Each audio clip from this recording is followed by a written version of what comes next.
It's appropriate to look back at what God and the church in South Congo have accomplished in the 36 years since Jeff and I arrived in Zaire in 1979, with the intention of staying 3, maybe 6 years.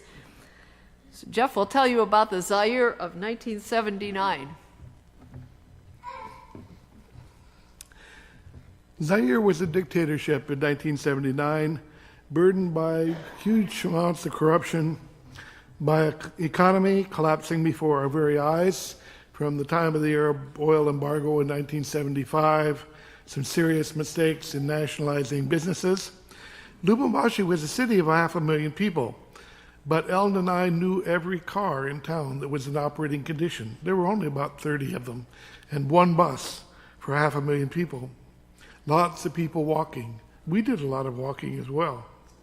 The black market exchange rate was 7 times the legal rate at the bank. Of course, the church had to work on the bank rate, but the church was very inventive in ways of using your money effectively and avoiding the problem of having much of its worth confiscated.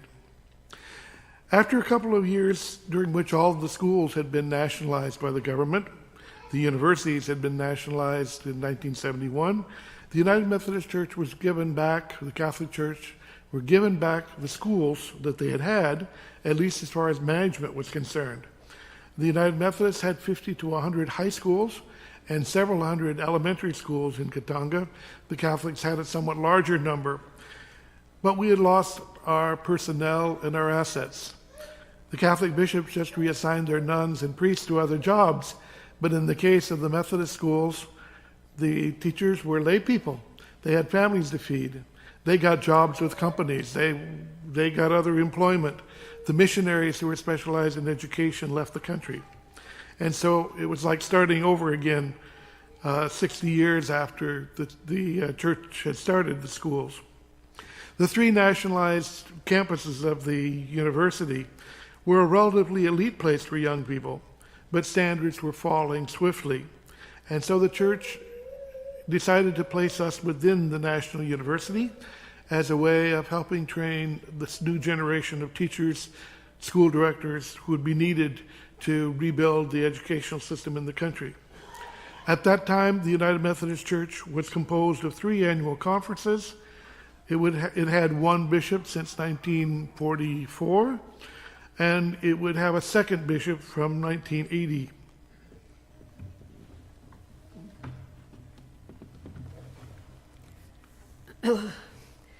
And so we moved to the Democratic Republic of Congo in the year 2000. The country was stabilizing, but was still in a civil war that had started after the unsuccessful overthrow of President Mobutu, the war starting around 1999 and continuing in certain parts of the country for many years. University faculty salaries reformed, improved, and the zero-sum game mentality on campus was beginning to change as the best faculty began participating in international research and meetings, whereas before they had just been limited to their own campus. There was not much communication with the outside world, and there were not much options of getting passports so that they could travel to other meetings, and that was beginning to change. We were still in Congo a decade and a half later than anticipated, and why were we there? It's because of unexpected opportunities to serve, such as there was a project, ISROS, from 1985 to 1991, with USAID funding provided to the churches and other institutions to be able to reform health clinics in the area that had been affected by the wars. And Jeff wound up being director of that project. We were there also because the English-speaking school of Lubumbashi, founded in 1987, provided an opportunity for our children to receive a suitable education through grade 8 while still living at home, not having to go away to boarding school. When we came to Congo in 1979, we didn't have any children yet, but we thought, well, we will. And so we thought we only have to leave so that they can come back to the U.S. and get a good education and so on. But the school provided it for them. The Congolese at that time desperately wanted change and development, and another reason we stayed, I think, was that they were grateful for all who could stay during this traumatic period of the dying of an old order and the birth of a new. The United Methodist Church had 3 resident bishops by then and was poised at the edge of 11 annual conferences to cope with the number of churches, pastors, and lay delegates growing and growing. The church in Congo was alive and well.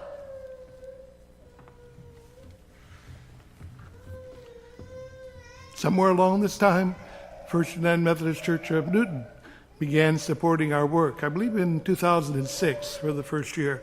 That was the year that we had our first democratic elections.